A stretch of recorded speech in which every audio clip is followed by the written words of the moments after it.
আসসালামু আলাইকুম। আমার নাম মোহাম্মদ সেলিমুল্লাহ। আমি আসছি উত্তরা থেকে। তো আমার সমস্যা ছিল আমার ঘাড়ে। বিগত প্রায় 19-20 বছরের মতো হবে।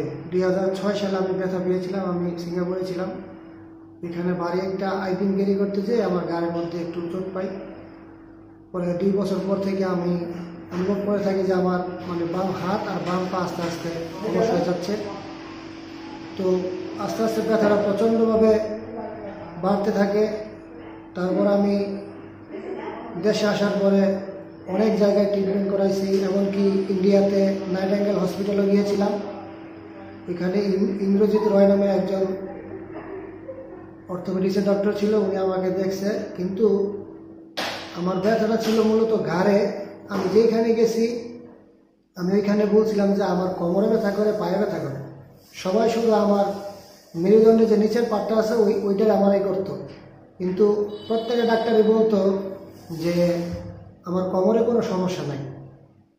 তো সমস্যা নাই, আমার কষ্ট তো আর কমে না। তারপরে আমি বাংলাদেশে আনোয়ার খান মডেল হাসপাতালে দেখাই, তারপরে এই বাংলাদেশ প্রমুখ হাসপাতালে দেখাই, বাংলাদেশ মেডিকেল দেখাই, অনেক 4-5টা হাসপাতাল ঘুরছি, এমনকি 4-5 বার এমআরআই করছি। লাস্টে আমি একজন ডাক্তারের সাক্ষাৎকারে শুনতে পাই ইউটিউবে যে যদি কখনো ঘাড়ের মধ্যে ডিস্ক প্রলাপস হয় তাহলে ব্যথাটা পায়ে থেকে হাত থেকে পায়েও যায়, হাতেও যায়, হাতে অবশ হয়।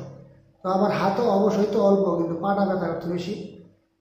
তো এখানে এই BLCS হসপিটালে এসে এমআরআই করে ধরা পড়ে যে আমার ঘাড়ের C5 and 6-এ ডিস্ক প্রলাপস হচ্ছে।